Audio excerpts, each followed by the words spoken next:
Well, I'm glad I came to Salt Creek to catch trash fish. I've caught 3 gar. I was over here in that tunnel pissing off a bunch of gar. I heard my pull and drag. It's got 6-pound test line on it. I get over here.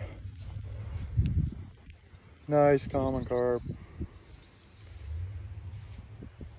It's hot out, but I was bored. I'm glad I came. Go to Boyd Outdoors on Facebook, YouTube, hit like, subscribe, take a kid fishing.